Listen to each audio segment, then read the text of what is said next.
Hi designers! So today we are going to be doing our blanket stitch. You're starting with your thread as long as your arm, and then you are going to thread your needle. There we go. Again, leaving about 4 inches hanging. Okay, and then get your felt. The blanket stitch that we're going to be working on is used to put 2 pieces of fabric together, and it's also more decorative than the whip stitch, although it's very similar. So you're going to start in the corner here. And again, you guys know this, before we start stitching, we always make a knot so it doesn't fall apart. So you're going to cross it and go under, cross it, and go under. Okay, so you're anchored down now. We can start. So the blanket stitch, like I said, very similar to the whip stitch. You're going to start about a 1/2 inch apart. You're going to go through the 2 pieces of fabric. And before this loop closes all the way, this is where it's different from the whip stitch. You're going to put your needle through that loop.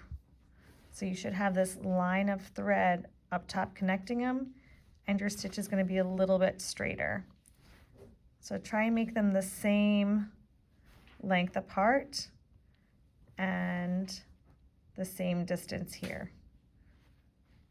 Okay, so through both pieces of fabric, you're going to come around and put the needle through the loop. Okay, and if it's at an angle, you can always scooch the thread over like that so it's upright. I'll continue a couple more times. Through the fabric.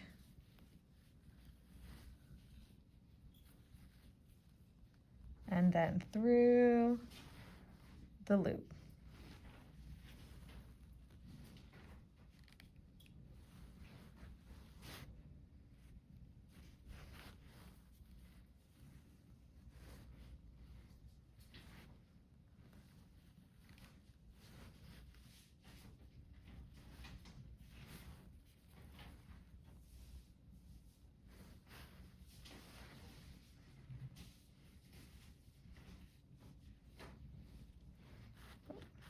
Part here.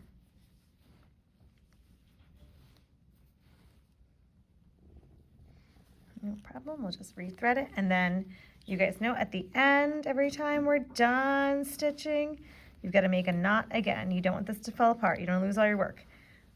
So just like we did with the blanket stitch, we're going to go through,